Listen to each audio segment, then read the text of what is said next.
సహస్ర లక్ష్మి కాలికి గాయమయ్యేలాగా చేసేసరికి లక్ష్మి కాలికి రక్తం కారుతూ ఉంటుంది. ఇక విహారి లక్ష్మిని ఎత్తుకొని స్వయంగా గుళ్ళోకి తీసుకెళ్తూ ఉంటాడు. ఇక పంతులు గారు విహారి లక్ష్మిని గుడి చుట్టూ ప్రదక్షిణలు చేసి దండం పెట్టుకుని రండి, వ్రతం ప్రారంభిద్దాం అని చెప్తూ ఉంటాడు.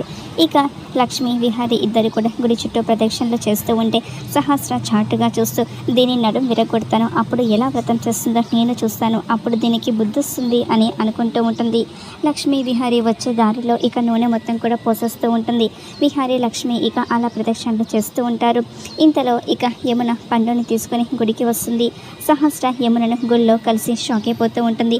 ఇప్పుడు కానీ అత్తయ్య బావ వాళ్ళని చూస్తే ఎలాగా అని కంగారు పడిపోతూ ఉంటుంది. ఇక యమున సహస్ర పండు ముగ్గురు కూడా అలా నడుచుకుంటూ గుడి లోపలికి వస్తూ ఉంటారు. ఎదురుగా లక్ష్మి విహారీ వస్తూ ఉంటారు. ఇక ఇంతలో సహస్ర పోసిన నూనె వల్ల ఒక ఆవిడ కాలు జారి తన చేతిలో ఉన్న పసుపు కుంకుమ పళ్ళం గాల్లోకి ఎగిరేసరికి లక్ష్మీ విహారీ మీద మొత్తం కూడా పసుపు కుంకుమ పడిపోతూ ఉంటుంది. ఇక వాళ్ళ మొహాలు గుర్తుపట్టకుండా అయిపోతూ ఉంటాయి. ఇద్దరు కూడా ఎదురుగా వస్తున్న యమునను చూసి లక్ష్మీ విహారీ షాక్ అయిపోతూ ఉంటారు. ఇక మరి ఏం జరుగుతుందో రాబోయే ఎపిసోడ్లో చూద్దాం.